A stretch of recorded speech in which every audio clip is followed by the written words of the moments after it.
Welcome to Plato's Cave. I'm Jordan Myers, and I'm a master's student in philosophy at the University of Houston. You're listening to a reading group episode of the show, which means that in this episode I discuss political philosophy with two non-philosopher friends, Adam and Giffin, because philosophy shouldn't just be for philosophers. So, with that introduction, please enjoy our discussion of political philosophy.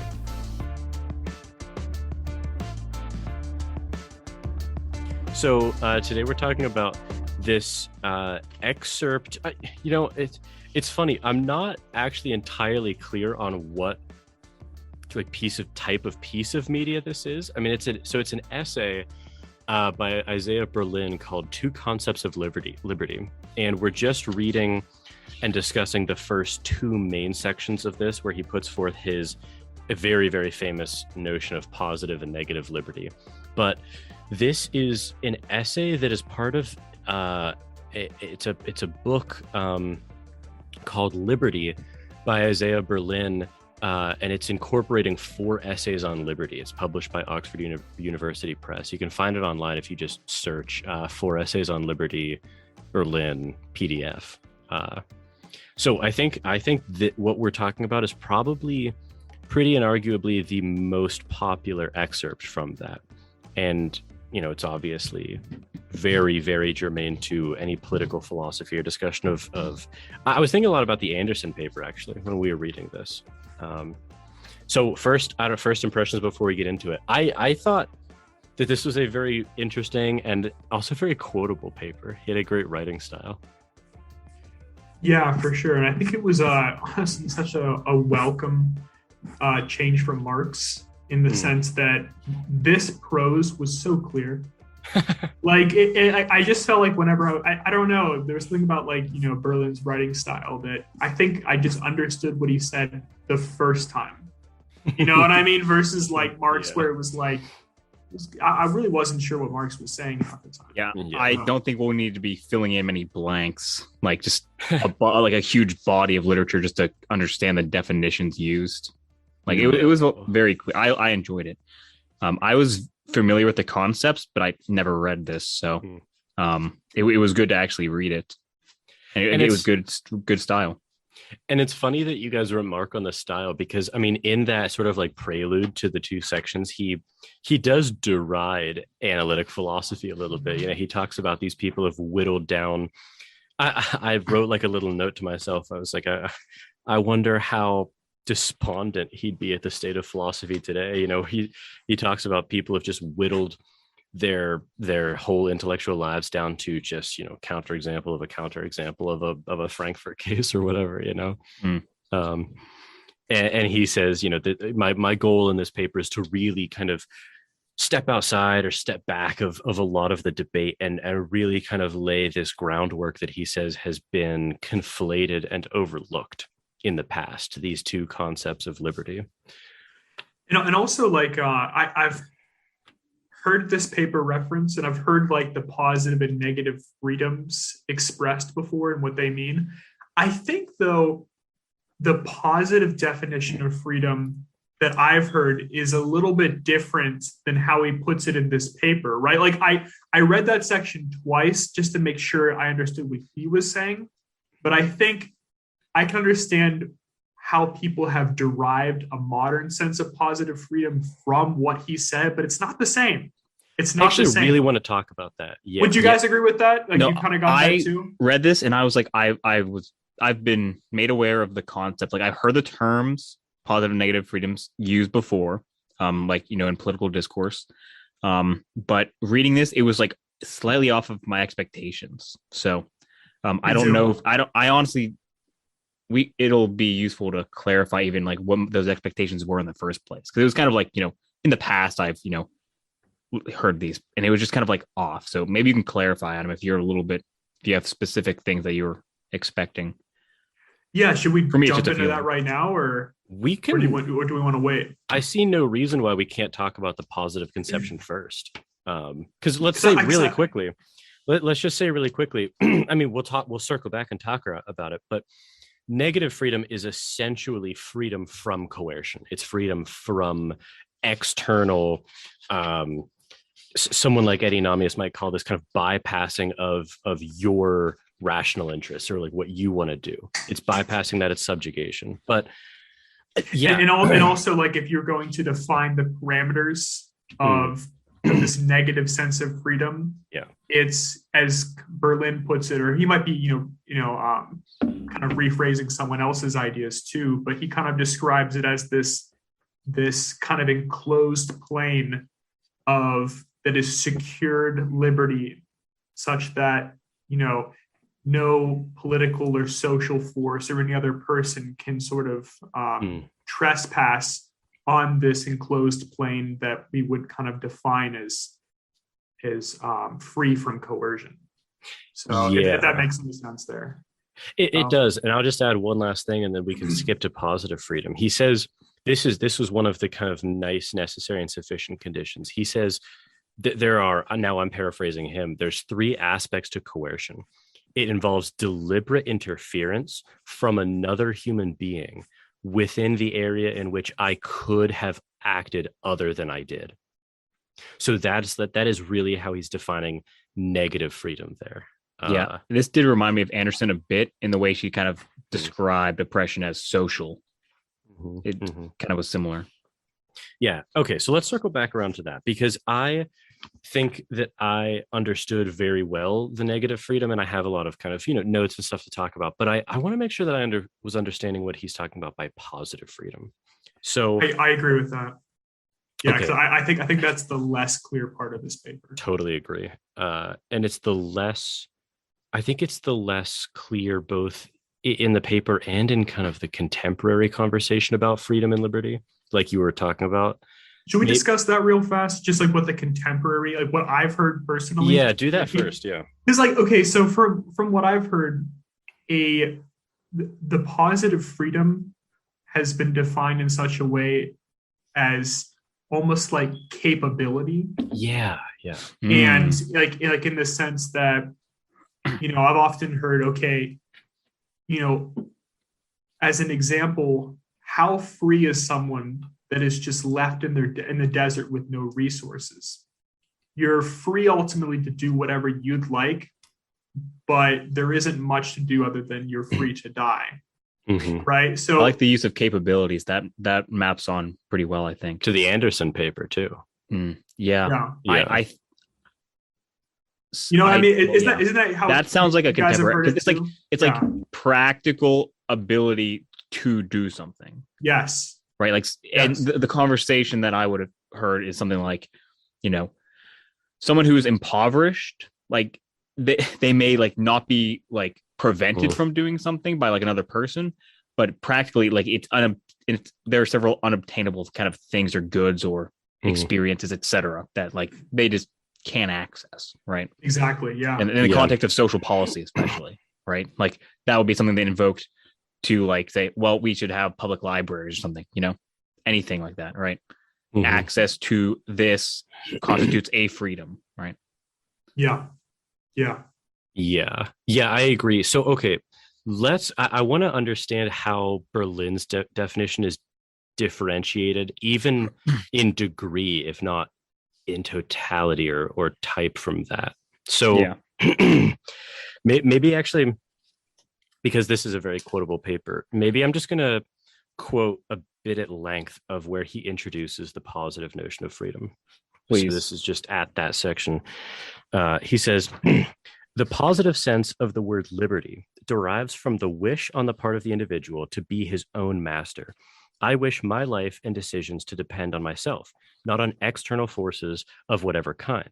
I wish to be the instrument of my own, not of other men's acts of will. I wish to be a subject, not an object, to be moved by reasons, by conscious purposes, which are my own, not by causes which affect me, as it were, from the outside. I wish to be somebody, not nobody, a doer, deciding, not being decided for, self-directed, and not acted upon by external nature or by other men, as if I were a thing or an animal or a slave incapable of playing a human role, that is, of conceiving goals and policies of my own and realizing them. I actually didn't have a note of this, but he's almost saying like, this is kind of the difference between the reactive and objective attitudes. Yeah.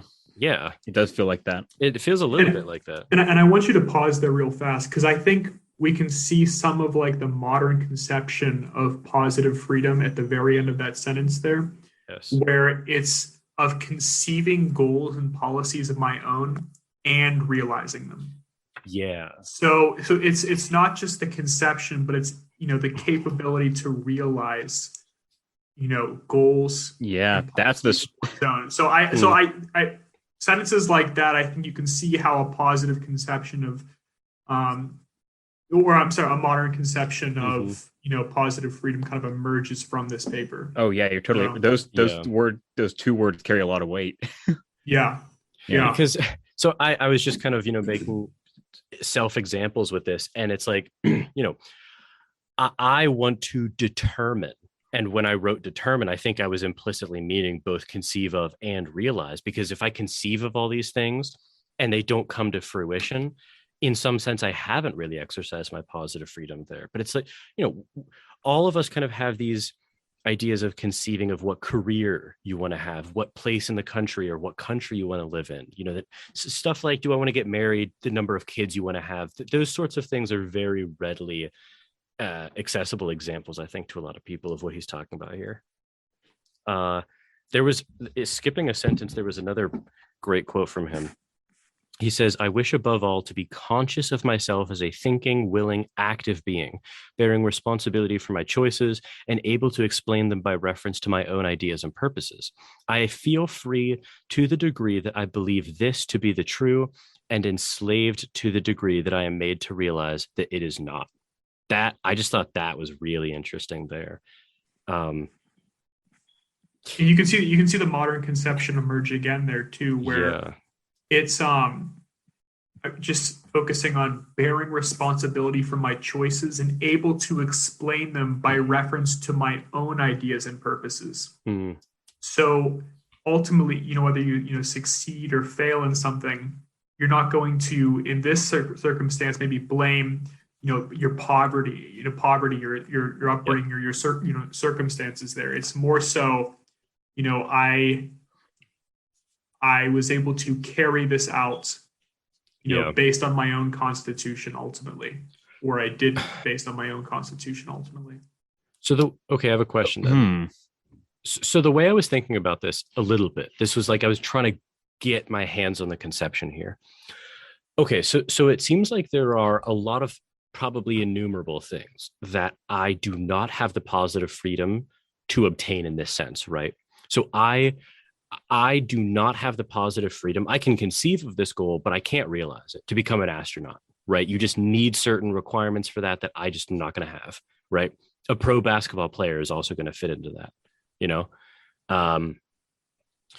However, there are probably also many things that do fall in the realm of what I am capable of, but then I do not desire to pursue. So, for instance, I could probably be a middle manager at Amazon. If I really wanted to be, I probably have those abilities, right? So it seems like what he's talking about is within the scope of what is practically feasible. And then you can slice within that too, to include those things which you conceive of or desire to do, and that you have the ability to do. And within that, for most people, most of the time, there are still, to use the Borges term, there's multiple forks of that branch, pragmatically speaking, for them. Does that's a little bit of how I was thinking about it. Does that seem apocryphal from the text? No, I think that makes sense. Okay, good. I see how you can draw that from the text there. Okay. And almost like kind of go based on your example of like, say like the Amazon middle manager, right? Mm-hmm. Like, you would bear responsibility for your choice there because you can conceive of that goal. You could realize it, but you're able to explain your choices by reference to your own ideas and purposes, right? So you do in fact have the positive freedom to become an Amazon middle manager. You just don't, you don't exercise, I guess you would just have that positive freedom. You just wouldn't you wouldn't exercise it. Yeah. Yeah, Yeah. you wouldn't be exercising the freedom. That's exactly it. Yeah. And I guess, okay, so importantly also then, if you endorse something in like a Frankfurtian second order desire sense, but you didn't actually exercise any control over it, that doesn't seem to be a positive freedom, right? So let's say, like Adam, you're a good example of this. You're like what, 6'1", 6'2", or whatever. So Yeah. let's assume that you're happy with being that height, or you don't wake up lamenting the fact that you're 6'1", right? It's true. Exactly. So, but you didn't have any control over that. So that wouldn't be an example of an exercising of positive freedom, even if you endorse it. That's true. Yeah. Okay. Yeah. Okay. So I actually had a question about this. Yeah. So we were talking about like the first paragraph of the notion of positive freedom section. And the beginning of the next paragraph is something that kind of made me uncertain as to whether like that's the full story of positive freedom. It says the freedom which consists in being one's own master and the freedom which consists in not being prevented from choosing as I do by any other man may, on the face of it, seem concepts at no great logical distance from each other. So this is referencing the positive and negative freedoms, but the first line seems to be referencing the positive notion, right? Mm-hmm. Being one's own master. And that didn't seem to map on as well to like what we had discussed and stressed in the previous part. It's almost like self-discipline is what it sounded like there, instead of like practical, capabilities or, ability to exercise, things like that. Did you guys read that as problematic or confusing? That thought came up later.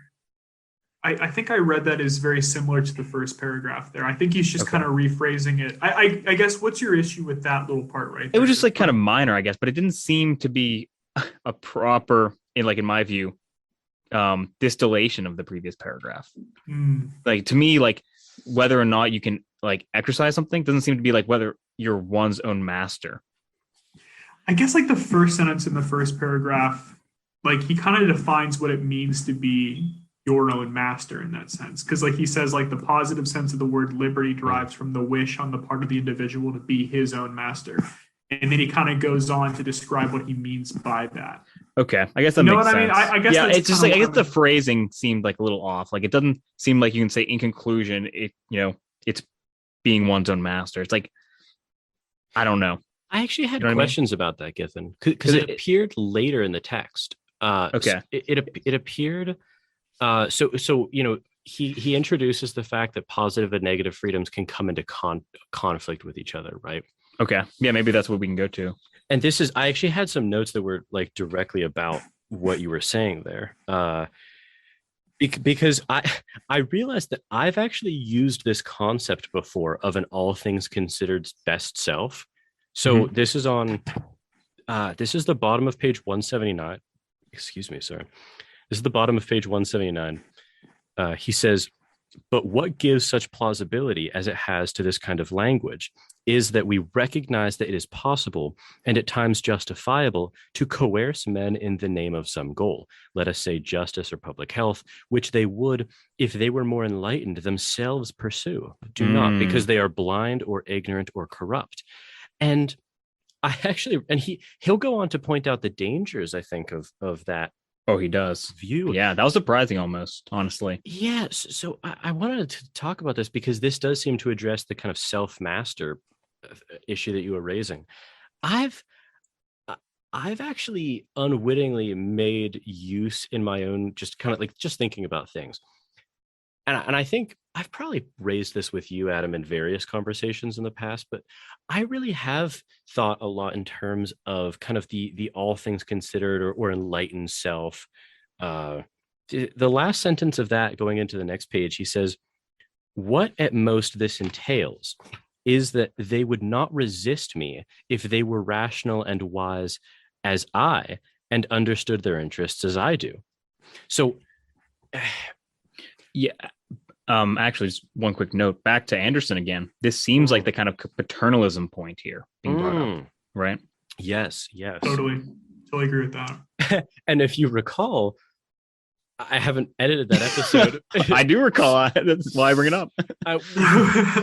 Well, the joke was there that I may not recall. Remember, because that was the brain fog episode. Oh, I actually completely forgot that was the brain fog. If So if I recall, I guess I should have said, uh, I was actually very okay. Remember, I think that she had accused this, she had used the accusation of paternalism as this really kind of devastating critique. Mhm. But I was really, really okay with it. And I think lurking in the background of the fact that I was okay with it is that I've used this concept of kind of the enlightened rational self before in a lot of my Right. thinking. Mm-hmm. So he points out that what he's talking about when he talks about that there's two senses of there's that kind of all things considered.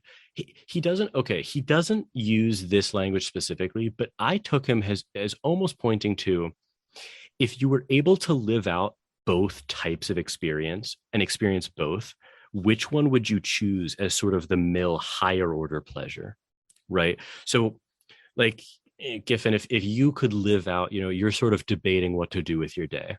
Sure. You have two options. You could go to a few museums in Pittsburgh and spend the day kind of contemplating art and history, or you could lounge in bed and watch Netflix.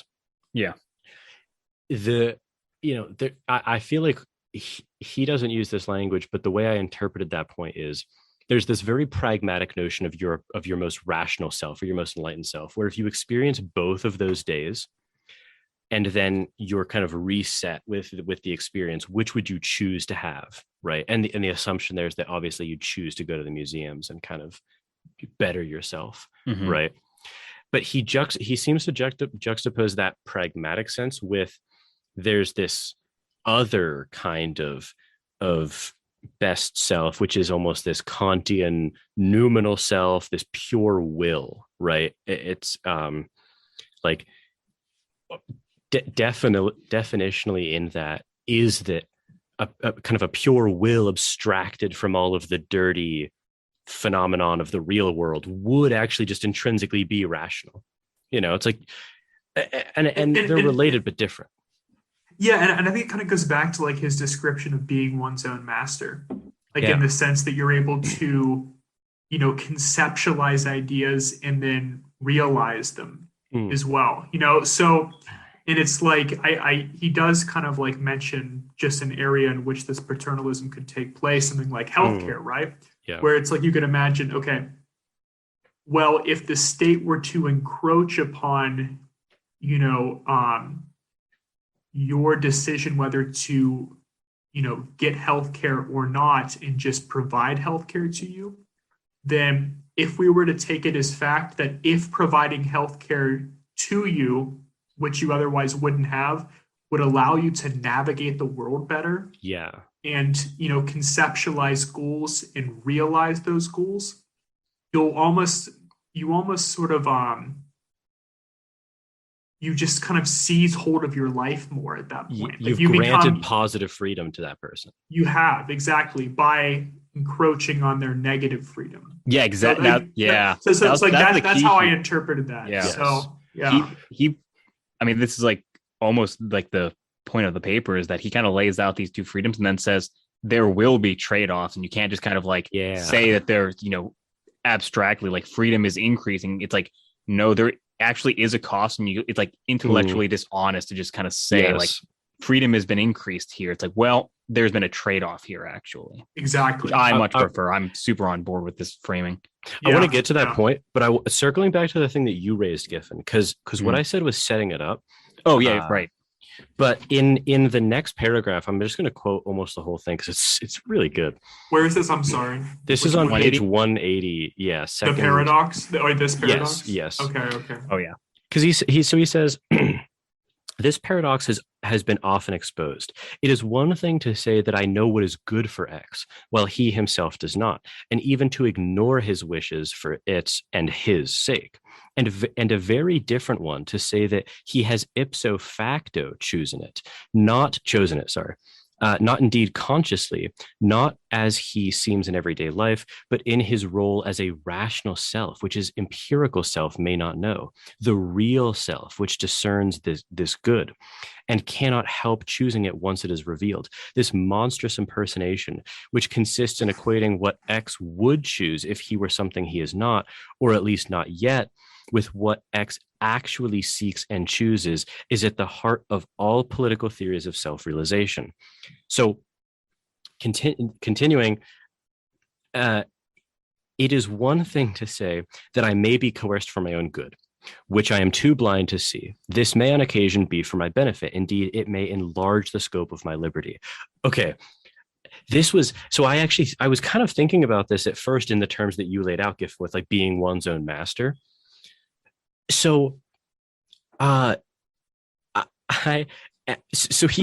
almost kind of he's almost making the point that, like, look, don't say that you're not coercing someone to provide them positive freedoms because you're increasing their freedom. You have to actually, he's asking us to kind of bite the bullet here and say, like, if you're going to restrict negative freedoms to grant people positive freedoms, you've got to be honest about what you're doing there. And I was thinking about this with respect to the self-master point that you raised, and I kind of do think about this, and it's very amenable to a Frankfurtian kind of second order desire way of looking at this too, where sometimes I or other people will coerce me for my own good. Like sometimes if you have, if you have someone who goes to the gym with you all the time, say, and if you don't go, they're going to give you shit, and it's like you're a flaker, and that's a really good form of coercion, but it is coercion. They're trying to, in those positive examples, you're instilling a positive freedom, right? That the peace of having worked out, like we all know that feeling. Yeah, it's like you're beating back down the lower nature that he talks about on the previous page, right? Like the pursuit of immediate pleasures, irrational impulse, uncontrolled desires. Yeah, but he can, and this is where I thought it was very interesting, and I thought about it more on a interpersonal level. He continues, it is another to say that if it is my good, then I am not being coerced, for I have willed it, whether I know this or not. And I am free, or truly free, even while my poor earthly body and foolish mind bitterly reject it. So here's what I read that to be saying. So he's saying that if you operate on that second, what he calls monstrous impersonation view, that would be saying that forcing me to go to the gym isn't actually forcing me to go because my pure will or my ideal rational self would rationally want that. But if that's true, then there's this kind of like Isiah Berlin, which we'll read this paper at some point, but there's this like annihilation of the individual, because if that's true, everyone should be coerced into doing what is ultimately the peak of rationality, the apotheosis of what's rational, right? But that would almost deny the very individuality that we have in the first place that defines kind of people's goods. So he's saying, like, look, you can't coerce people in the name of positive freedom and pretend that it's not coercion. If you're gonna do it, you've got to bite that bullet. Yeah. Which I think is a good point. Yeah, totally. And it seems totally true that people do that all the time, especially in the modern political arena, is just like, just kind of wave off like the actual trade-off that's happening and just kind of describe it's like we are, like, these people are not, and it's super tempting. Like, I know I've done it. It's like you're not acting in your rational self-interest. And because like it is very clear empirically that this would have a positive effect, like you can object, but it will be done. Over your objection, and then like that is like the justification, but that's not the proper framework. And it's kind of, well, he doesn't use the term, but again, it is a little bit paternalistic, in the way we previously discussed. Do you know what I thought about? A perfect example of this is. Do you know how we had to get those certain vaccinations to be able to attend like elementary school? There's like meningitis and I don't know what they all are. That's a perfect example of you actually have to have negative freedoms restricted there for, in this case, it's just positive freedoms. of being able to, like, this is what facilitates us to attend school, which facilitates every other opportunity in your life. And you don't have the ability to say, like, my body, my choice about the meningitis. Yeah, it's like you're whatever. It's not even that you're preventing like yourself. Like you're preventing other children from dying. Like, that's why I chose that, because it's just like, a pristine example. Right. 100%. But again, like you cannot in good faith kind of say that you're simply increasing freedom. It's like, it is a small amount of negative freedom, I'd say, for a grand positive freedom. And I mean, it's very hard to kind of argue against that. But like it has to be the trade-off framework. Otherwise, it's not accurate. Exactly, because you're free to navigate your academic career. Yes, the rest of your life. Exactly, but just like without worrying about such things as like meningitis, right? Yeah. So, but you've coerced people so they no longer have the freedom to not take the vaccines in that case. Yeah. So we don't want polio-ridden like elementary schools. Maybe you don't. Well, very paternalistic of me. Yeah. Anderson also, would hate that. I understand what he's saying here, but I'm not sure how I feel about it.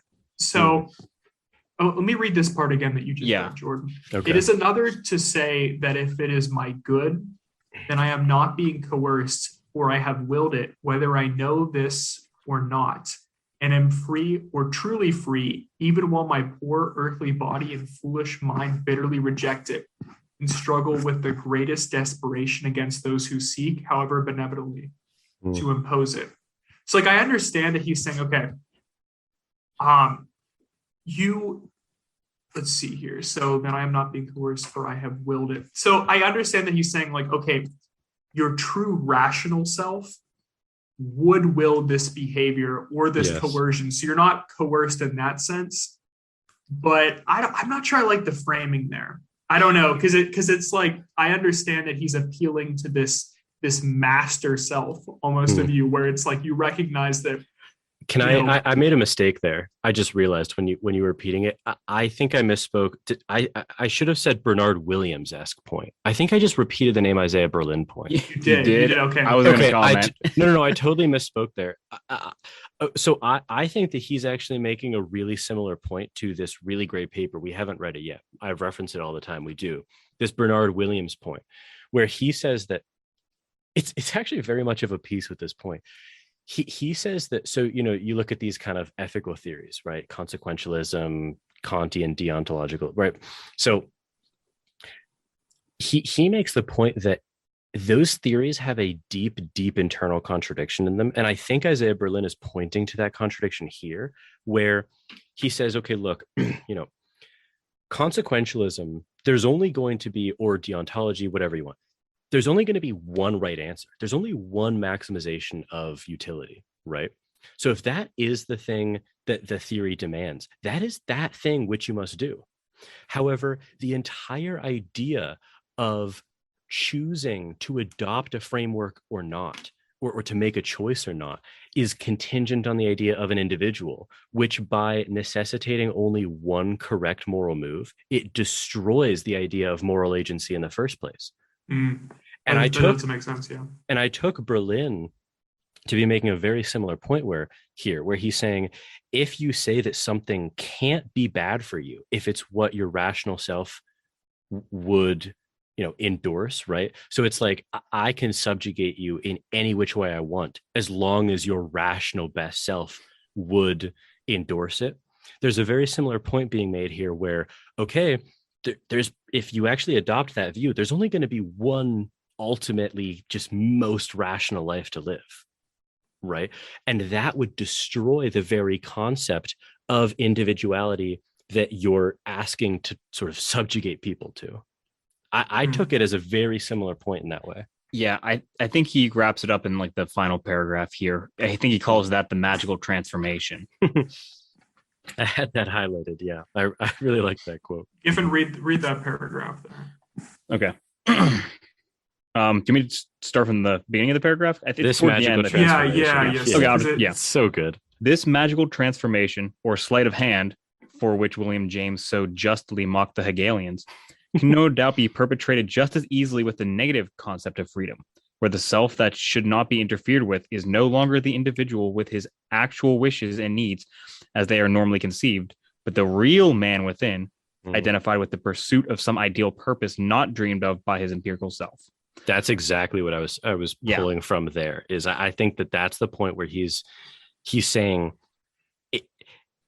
he's almost making like a slippery slope argument, which is not a fallacy in this case, where he's saying, if you grant that you can't wrong someone if it's in their best rational self-interest, well, then that just opens the floodgates, because why would any instance be outside the scope of that principle then? Like everyone would sort of degenerate into the ultimate rational being, and then you could just coerce people into anything, but that would just destroy the very concept of who we are in the first place. So it's like it almost bites its tail in that way. The sleight of hand there is that like you've kind of changed the assumptions entirely to the point where it's like not internally consistent anymore. Yes. Right. Whenever you invoke the you, like that's been destroyed. Yeah, exactly. Who's the me in the like the all possible things considered best rational self? That's just the rational self at that point. Yeah. Do you want me to continue reading? Sure. Yeah. That was where that part. That part's important. Specifically, I know the part at the end is kind of what was highlighted by me, but I'll just continue to get there. And as in the case of the positively free self, this entity may be inflated into some superpersonal entity, a state, a class, a nation, or the march of history itself, regarded as a more real subjective attributes than the empirical self. But the positive conception of freedom as self-mastery, with its suggestion of a man divided against himself, has in fact, as a matter of history, of doctrine, and of practice, lend itself more easily to this splitting of personality into two, the transcendent dominant controller and the empirical bundle of desires and passions to be disciplined and brought to heel. It is this historical fact that has been influential. And then this is the part that kind of I highlighted. This demonstrates, if demonstration of so obvious a truth is needed, that conceptions of freedom directly derive from views of what constitutes a self, a person, a man. Enough manipulation of the definition of man and freedom can be made to mean whatever the manipulator wishes. Recent history has made it only too clear that the issue is not merely academic. And that's kind of like where we were talking about before, is like in the sleight of hand you've reconstituted a man or a self. So that's not like the point of what the debate should be. Like you can get to whatever end you want if you kind of just like sneakily change like all of the underlying framework, right? If you redefine like a self, a being, like you can justify anything. That's what he's saying here. And when was this written, Jordan? Do you know? This was original. This was based off of a lecture given in 58. 50, I was gonna say 57. Okay. 7. I was gonna say like 60s, but 1957. Okay. Yeah, so the lecture was 57. I think he was appointed in Oxford in 58, right? Or no? Okay. The essay, I'll just read it. The essay is based on an inaugural lecture delivered in 1958. Berlin succeeded G.D.H. Cole in this chair in 57, so it's just the reverse. Okay. Yeah. I wanted to ask you guys about that last point, though, that Giffin said, because I will bring it back to the Thomas Nagel paradox again. I feel like all three of us have been guilty of this style of better self-reasoning, but I also don't know that it's always wrong. Like, can you give an example? Sure. So we're all, we all are on the left about most issues, right? And so, one of those issues would be, I mean, let's just go back to the easy case, I guess, is requiring vaccination for, attending a school. Sure. It's like to do that. I don't know. Okay. So here's what I'm wondering about. It's like, okay, there's a very obvious way in which that is obviously justified in terms of sacrificing a minuscule amount of negative freedom for an incredibly large amount of positive freedom. Mm-hmm. So in that way, I don't think that there's any contest between our thinking and Berlin's. But when you ask, how do you justify that trade-off? doesn't the justification of that reduce to that person's kind of enlightened self? It's like you might think as some, anti-vax mother in the suburbs or whatever, to use a trope, right? That, Sure. oh, like, no, my baby can't, the meningitis vaccine, the polio, the smallpox vaccine, whatever it is, right? Like, but actually you're wrong about that. And when we say you're wrong about that, we actually mean that you would be better off if you didn't believe that. And regardless of what you believe, we're going to make your kid get the smallpox vaccine because that's how our society has to operate. Sure. No, I totally agree with that. I think I fully get Berlin at this point, though, where he's saying, like, okay, whenever you've got a circumstance like that, we're not saying like one is better than the other. Like in this case, we're saying it is better to, coerce individuals to maximize positive freedom in this sense, right? Mm-hmm. Yeah. But it's always important to recognize that there is that trade-off, and that Mm-hmm. we always can't just, we can't maximize positive freedom, or that can't be the rationale in every single circumstance to Yes. maximize positive freedom at the expense of negative freedom. Of course, because that degenerates into the condition he said. Sure. Here's my question, though. When you say that that is a valid trade-off, obviously I agree with you, but isn't the underlying justification of saying it's a better trade-off predicated on that very notion of the enlightened best self? I don't know that it is. I'm almost failing to wonder how it could be justified because, okay, there's let's table it. There's an obvious way in which you can justify it by protecting other people, Like right? consequences, right? Sure. Just the Yeah. consequences. But I do think that there's something also sneaking in there where and even if it's not okay, I don't know that this was part of the reasoning behind that mandate or whatever. But here's the thing: I kind of think that it's right that those people would actually be better off if they didn't believe that the meningitis vaccine would kill their child or whatever they believe. They actually would be better off, and undoubtedly, I would be better off if fill in the blank. Right? I don't know that he contests. Like you said, like, but here's the thing: I do think that they would be better off. I don't. Yeah. Does Berlin contest that? That's the thing that I'm not exactly clear about. So, okay, I mean, we've got the two senses of, best self, right? There's that really pragmatic one, which is right. So, it is one thing to say that I know what is good for X, while he himself does not. And even to ignore his wishes for it and his sake. So when he says for his sake too, because he's juxtaposing that. So here's what I'm not basing it off of. If he were rational, he would have chosen that. That is like that very lofty one that he points out can just be justified for anything, right? But when he says that we do something for someone else's sake, even if they don't see that it's for that, I'm almost reading that as that like the paternalistic way of you don't understand what's good for you with respect to this, but through this you're going to be made better off, right? It isn't that just another way of saying if we could have prevented you from it's like, I think not far away from granting that is granting the statement, you would have been better off to have never believed that in the first place, right? Sorry, I'm like rereading this Sure. paragraph. I don't know. I know. I agree with you. I'm just thinking right now.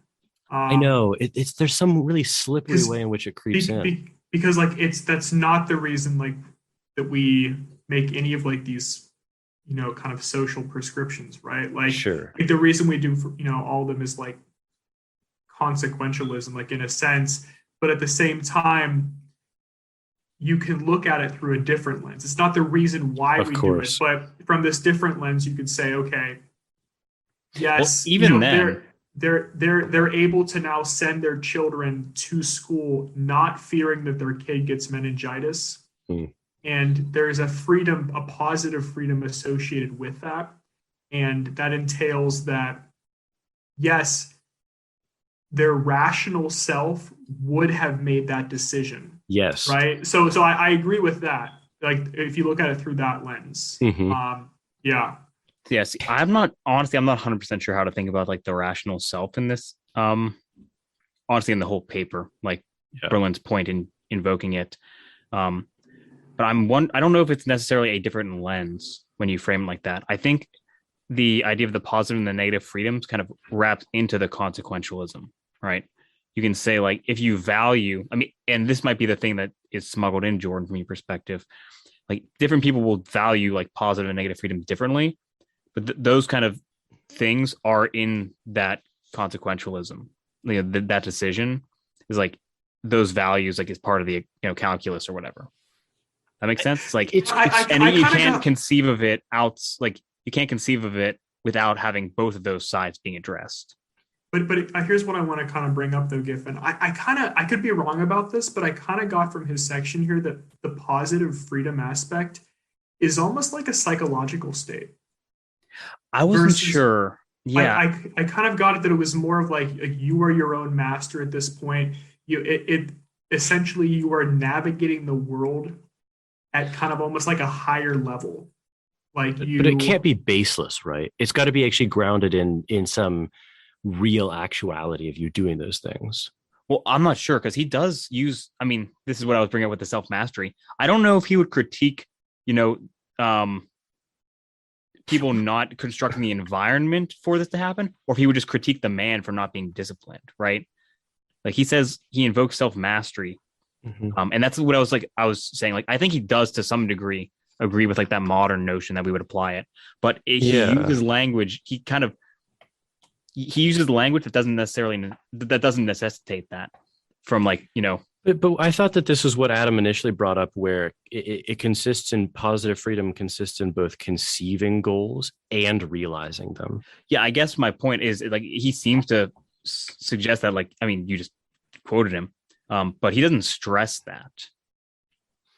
To be fair, it's like a very short section of the paper, so I'm not sure that the fact that he doesn't stress it means it's not still. Oh yeah, I'm not saying that through the heart of what he's saying. I feel like it was stressed though, because like the first paragraph was him explaining what positive freedom is, and then the later paragraphs kind of, he brings up how positive freedom can then conflict with negative freedom. You know what I mean? So I feel like that first paragraph really was him laying out, okay, here's what I'm talking about. You know what I mean? I don't know though. I think that the psychological aspect of it is a necessary but not a sufficient condition, in the sense that he says you must be able to both conceive, that would be the psychological state of being able to actually desire these things, and then bring them about, being you can't be an insane person just, I think I could be an astronaut, but that not being in the realm of possibilities. So I think it is really the twofold conditions there that are the case for positive freedom. Like, no, I think that's a good conception, because I take it that if everyone in North Korea thinks that they really could visit Japan if only they wanted to, but they just don't. Berlin would be like, no, that's not real positive freedom just because you think you could visit Japan if you wanted to, Yeah, I totally agree with that. I think we just kind of got a little mixed up earlier, because it's like, okay, why would someone, the question was like, why would someone curtail negative freedoms? Yeah. And I think it wouldn't be through the lens of maximizing positive freedom. That wouldn't be the lens when we do it. You know what I mean? So yeah. But I do agree with your perspective that to have positive freedom, it needs to be actualized. Yeah. So, or it could be actualized reasonably. Just in thinking about talking about the negative aspects of freedom, I don't think we really have to move through it systematically, because a lot of it has come out in what we're talking about already. I mean, were there any aspects of the discussion of negative freedom that you guys thought that we should talk about? That Oh. seemed the more intuitive section. It did. I did want to talk about this though, because I found this very interesting. So this is on page 170, about halfway through that long paragraph at the start. He says the use or this use of the term being negative freedom, depends on a particular social and economic theory about the causes of my poverty or weakness. If my lack of material means is due to my lack of mental or physical capacity, then I begin to speak of being deprived of freedom, and not simply about poverty, only if I accept the theory. I think the theory is the one he put forth. If, in addition, I believe that I'm being kept in want by way of specific arrangement, which I consider unjust or unfair, I speak of economic slavery or oppression. And this is what I was talking to you guys, I think it was off air about, where if you're actually so poor that you're prevented from getting a job because you can't kind of plan that far in the future because you're living literally hand to mouth, then he's almost saying like you can be deprived of positive freedom to a point where it becomes negative freedom, actually.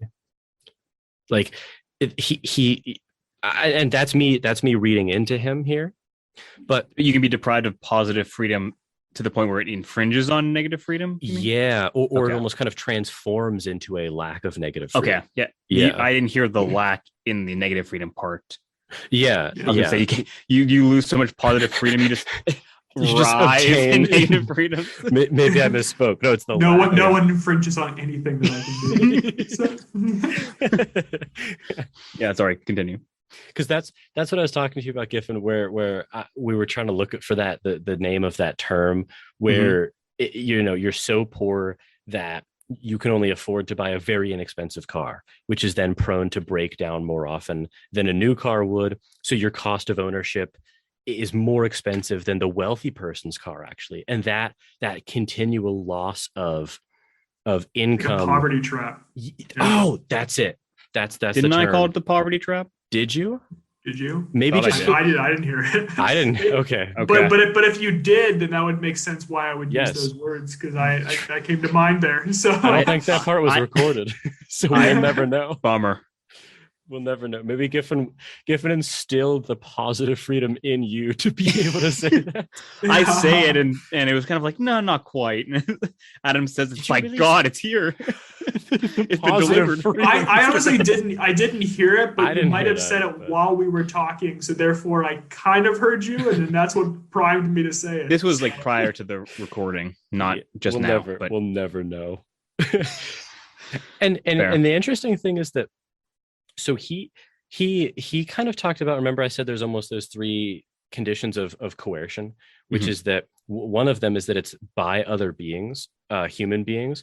But what he just said in that paragraph, I think is a really interesting and congruent way of saying, look, you could have this very simplistic view of coercion or negative freedom, where it's like, oh, someone is stopping me from entering this store or whatever. But I think he's in this paragraph kind of pointing to, no, look, negative freedom can be restricted from other human beings, but through these very abstract and indirect causes, like the poverty trap, for instance, or like that psychological fact that we also talked about off air, where if studies have shown that if you're stressed monetarily and you're extremely poor, you actually lack mental faculties that you otherwise would have, presumably, to future reason about things. So that's sort of, I took that as being a really interesting point of, look, this lack of negative freedom can present itself in non-obvious ways.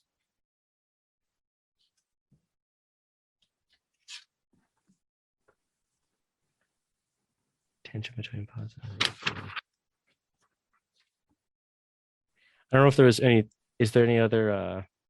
were there any other interesting kind of notes about the negative freedom that either of you want to talk about? No, I think it was pretty clear. I'm like looking for notes. I'd like to add one quote. So Giffin, I think you specifically mentioned this, but he's really when we were talking about the trade-off between positive and negative freedoms, it Yeah. really is just a very practical issue. It's not he's almost, now I don't know if he actually does this in his other work, but in here it seems like he's kind of eschewing a concept of like an unalienable right. He's saying like, Yeah. these are pragmatic concerns we've got to figure out. And he says, I like the language, where it being the balance, where the balance is to be drawn as a matter of argument, indeed of haggling. No, he basically says what an inalienable right is just, whatever the bounds you make. And it'll be different for different people. Yeah, he seemed to be almost implicitly endorsing a kind of Hobbesian view of society as an escape from the state of nature.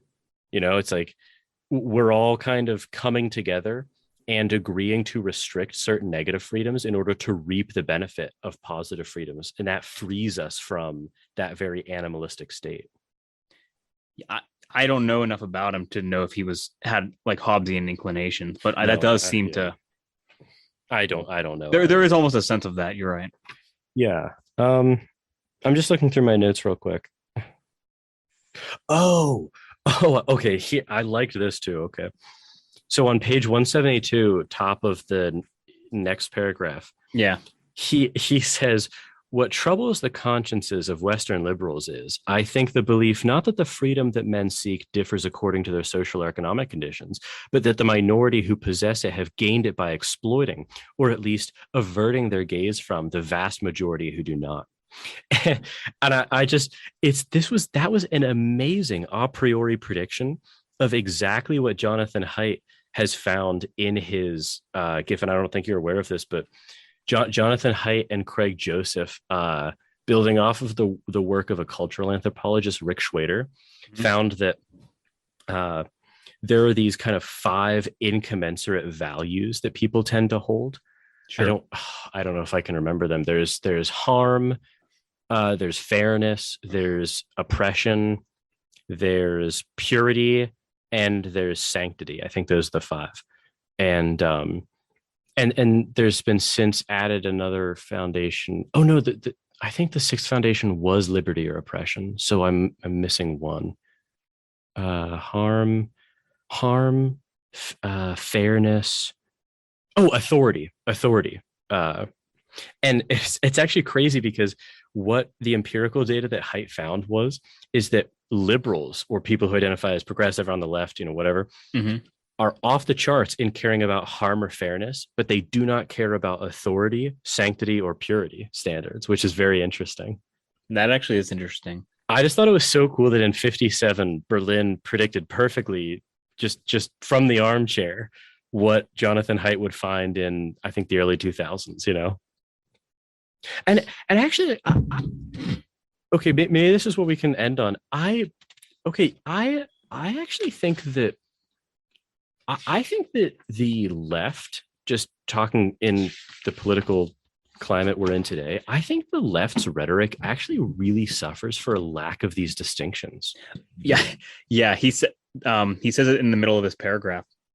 But nothing is gained by a confusion of terms, right? He says to avoid glaring inequality or widespread misery, I am ready to sacrifice some or all of my freedom. I may do so willingly and freely, but it is freedom that I am giving up for the sake of justice or equality or the love of my fellow men, right? I should be guilt-stricken, and rightly so, if I were not, in some circumstances, ready to make the sacrifice. But a sacrifice is not an increase in what is being sacrificed, namely freedom. Yes, nothing is gained. He is a good critique, and it's still apt. Yes, it's really apt right now, because here's the thing: is like, I mean, you look at, let's just use a really current example: Biden's rhetoric around the COVID vaccines, right? I don't have any evidence to support this, but just thinking about it, look, you're someone who has a conservative bent, right? You feel as though there's something that you're giving up, but obviously you've never read Berlin, you don't know all of this, right? But there is this sort of negative feeling that you have, and then all that's talked about is this conflation that people on the left tend to put forth, which is only about positive freedoms, right? We need freedom too, and they're absolutely right.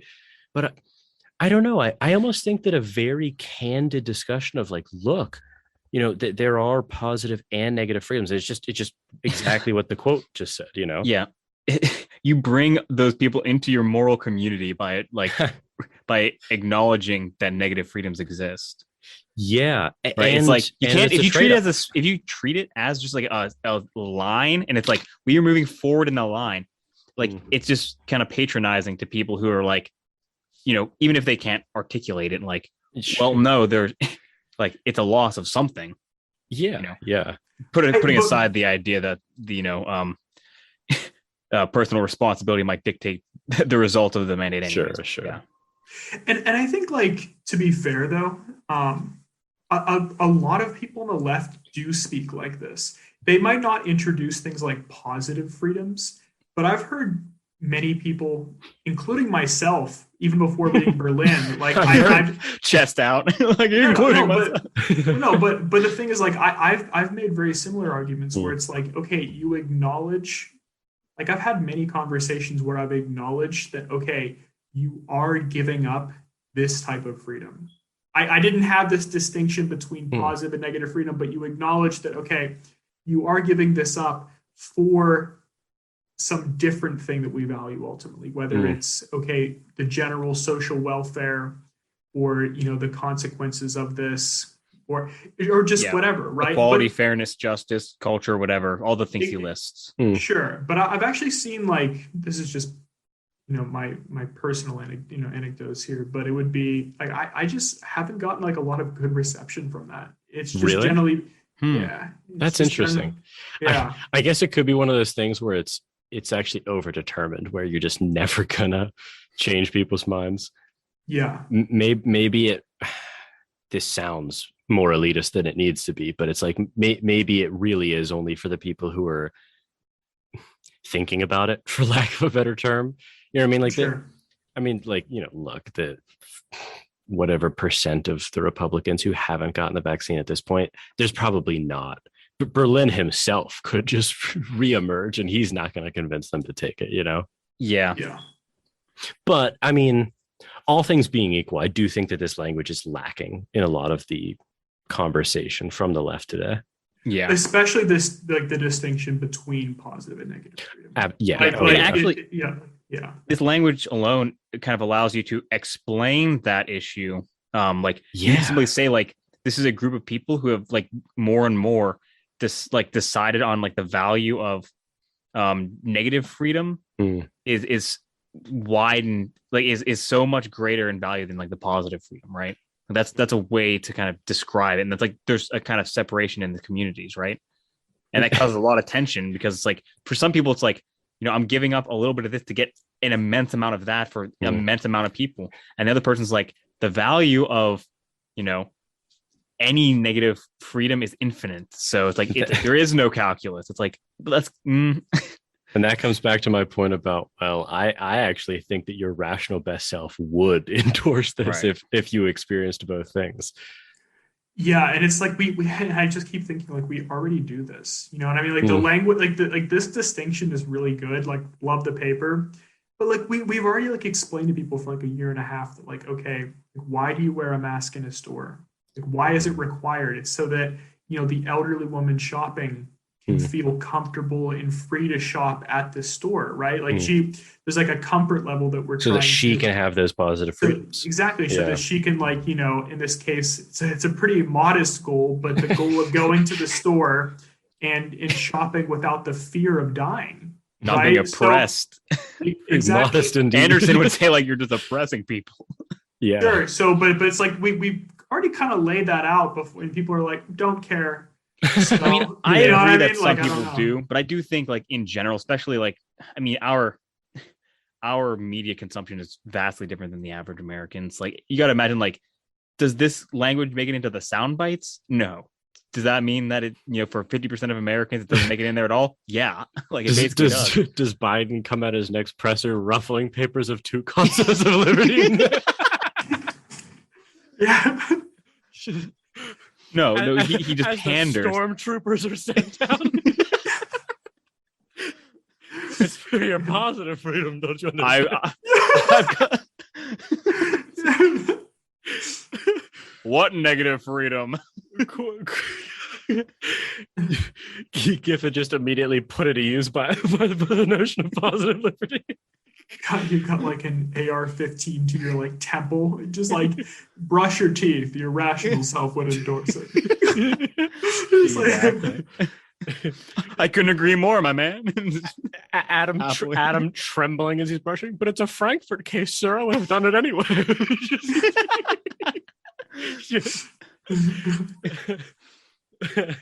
Oh, all right. Well, we haven't had one of these episodes in a while where we read a short text and it is just sort of a package of I actually think this is one of those examples where the semantics you use to think or talk about something do actually change how you think about it. And I like these episodes. I'm glad that we had this style of one again. Yeah. Now that Totally it's been agrees like with good one. crystallized, this is like these are concepts that will be applied, very liberally. Yes. Yes. All right. Well, I don't know what we're doing next, but I hope that everyone listening enjoyed this episode and will tune in for the next one. So until then. Well, I hope you enjoyed that episode of Plato's Cave. I always enjoy discussing topics with these two guys. So if you want to support the show in any way, you can do so simply by sharing it. I'm hoping to get this show out to more people.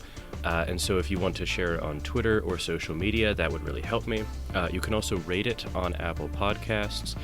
Like this video if you're watching on YouTube, or subscribe via Apple Podcasts or an RSS feed. You can also discuss it on your own show and link back to my website, or you can connect me with recommended guests or topics to cover. You can get in contact with me at platoscavepodcast@gmail.com. Follow me on Twitter at Jordan_C_Myers. And I now have a website for my philosophy endeavors at jordanmyers.org. If you want to know a little bit more about me and my fellow co-hosts, as I said in the introduction, I'm a master's student in philosophy at the University of Houston. I did my undergrad at the University of Pittsburgh, where I studied mechanical engineering and philosophy. And now that I'm back at school, I'm hoping to more closely study moral responsibility, free will, ethics, epistemology, and moral psychology. Those are topics that I was introduced to and got really interested in my undergrad work.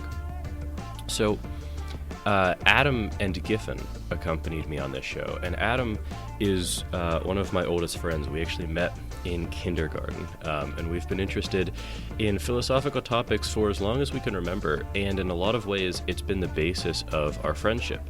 Adam studied chemistry and biology at Cornell, and he is currently working at a law firm. And he's especially interested in moral responsibility as well, but also law, religion, and free will. Giffin is also one of my oldest friends, and we've been friends since elementary school as well.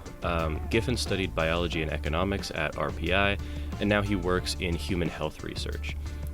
He believes that there's very interesting overlap between both of his fields of study and philosophy, and he's particularly interested in exploring political philosophy. So this series was right up his alley. And with all of that information, again, I hope that you enjoyed this episode, and I hope that you get in contact with me or follow my work in any way that you deem reasonable to do. So with that, thank you for listening.